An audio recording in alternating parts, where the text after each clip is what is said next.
here and we're gonna fold it on the bias before we make our cuts. In order to do that, you're gonna bring your top left corner down to your bottom right. Now we have folded it on the bias. And we're just gonna continue building on this bias fold before we make our cuts. Now we bring the bottom left up to the top right. And we do that one more time. Bottom left to top right. And now we have our fabric folded on the bias.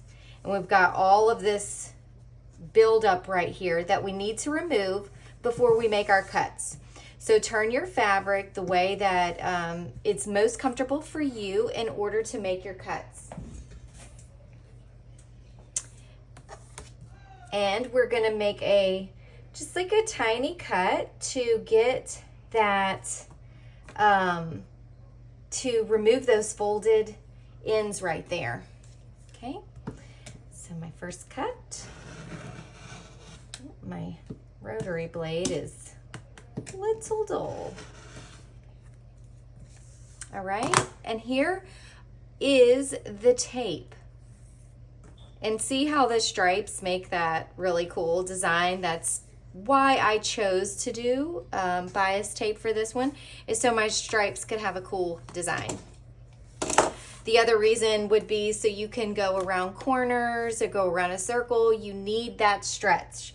So you can see how stretchy it is once it's on the bias.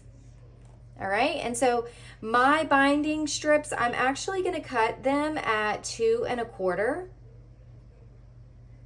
But, oh, you know what? Actually, this one I did do for 2 1/2. Okay, so once you have your, you know that this is your bias edge right here, you're gonna keep cutting down across the fabric. And so I'm gonna do my strips at 2 1/2. I'm gonna line this 1/2 inch, 2 1/2 inch mark up with the raw edge of my fabric and make my cut.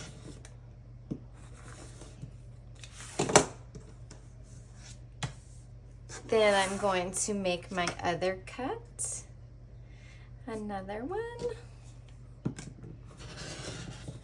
This is gonna be like a really tiny piece, but you know, I'm gonna do it.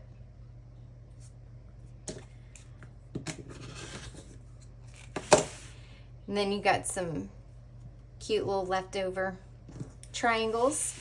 And now from here, I like to pin mine together before I sew them, because I just feel like it helps me stay in alignment with the stripes. I can get a bit dizzy with these guys, so I just I pin before I sit down at the sewing machine. So you can see here that the angles are going into one another and we want them to line up with each other. So you were going to need to flip it.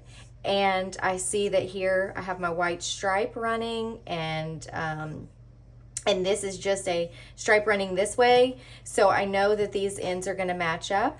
You want to leave a 1/4 of an inch overhang on each point. So down here and up here, both needs to have a 1/4 of an inch to accommodate for the seam allowance, and pin in place. And I will keep moving along the binding strips or the bias tape and piecing them together, kind of just like puzzling it together and making sure that those stripes line up. Stripes can be a bit tricky, and so I just kind of try my best. And I find that, you know, sometimes, like right now, this isn't quite a 1/4 of an inch. So I'm gonna try another one and see if, and you know, you can see, okay, here, these don't even line up at all. So I'm going to see, let me try this end, see if I can get it to where, nope. Okay, so this one may have been off a little when I did my square, and so it's not gonna be perfect. I think maybe there's some other tutorials out there to help with doing your binding with stripes. So I know that you can see kind of like 1/8 of an inch instead of 1/4. So might be just a little off, but it's okay. I'm okay.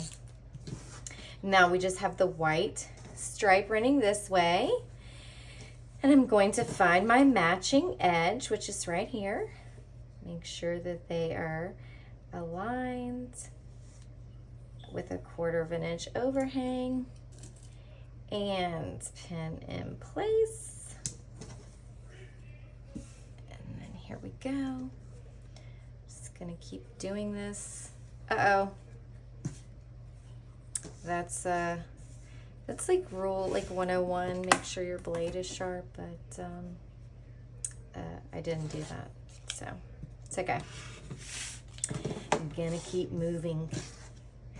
All right, now we're here. Let's hope that I get my 1/4 of an inch overhang. And this one's even worse. So let's see. Yep, probably folded incorrectly somewhere along the way. You know, this one is really long. It's like way more than 1/4 of an inch. Oh no, this one's good.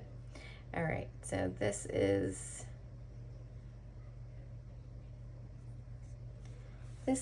the, I think it was this guy actually was better.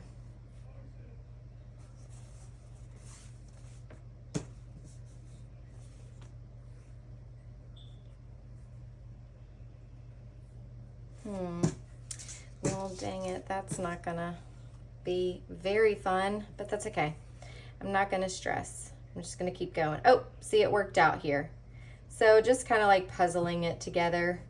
Now it worked out, and I have my 1/4 of an inch, and my stripes are in alignment. Like I said, I think there's tutorials out there that make this easier, but this is how I did mine.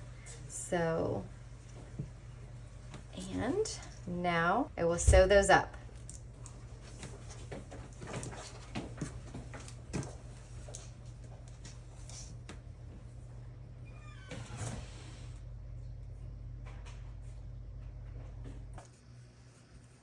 Alrighty, so now the fun part, and it is stitching time. So I press my seams open, so I lower my stitch count, my stitch length to 1.8, and that way I can open my seams and not be concerned about them busting. So here we go. I am just going to stitch all of these lovely pieces together that we pinned, and check it out when I get done and see how good it looks. That's the thing about the stripes. Oh, I thought I caught that. I didn't. It really is kind of tricky to get them to line up, and I think Tula Pink has maybe a tutorial on how to do it that's not like this. So check it out. I don't do a lot of bias binding, and I don't work with stripes a lot, so I haven't mastered it, but for me right now, this works just fine. Hopefully, anyways. I'll see when I get done sewing if all of my stripes are going every which way but the right way. Then I know, no, it's actually not good, and I need to definitely look at Tula Pink's method and do that.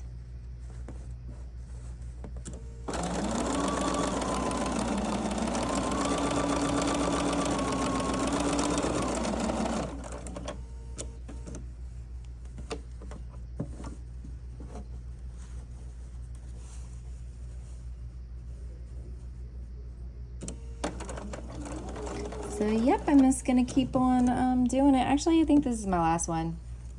There's not a well, dang.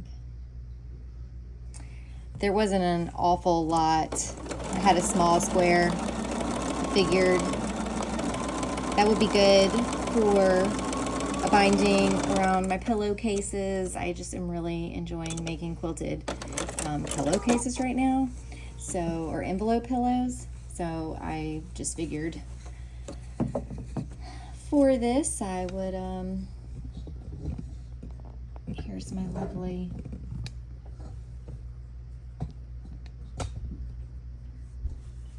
thread cutter, and it's so cute and I love it. So yes, I just oh my gosh, sorry, that's my son and his friend. They had a Zoom what's it called, interview. I guess they're excited. Okay, so I think for the most part I'm happy. You know, it may not be perfect. There may be some areas like this one didn't work out. I may have to go and fix that. But for the most part, I am very pleased with how this turned out.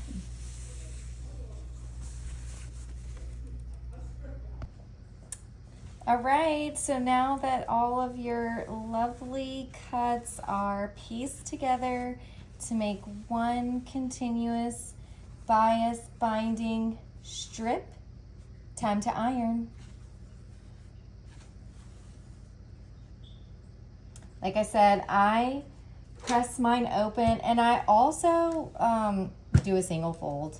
So I've started to where I just find that the double fold wasn't as easy for me to deal with trying to catch when I do my binding right there on the top of the quilt in the ditch, and I'm just trying to catch the edge of the binding folded over onto the back. I found that the double fold just wasn't as easy for me to have as much control. So I went to a single fold, and yeah, that's what I do now. So I cut my strips anywhere between 2 1/4 and 2 1/2, depending on the batting thickness, is really what determines that. So for these, I was using like that faux fur backing for my quilted pillows. And so I did a 2 1/2 inch so I could make sure to get through, to make it over that stitch line for the quilted top and the 2 envelope pieces of the faux fur. And look, it looks so good. I am loving it. I just, even the piece that I thought I had to fix, I didn't have to fix it. Isn't that weird? Just looked like that. But once I took the iron to it, it was fine. So neat how things like that work out. All right, so now I will just trim these little guys off, these dog ears, and get ready to attach it to a really cute project. Thank you so much for watching my video.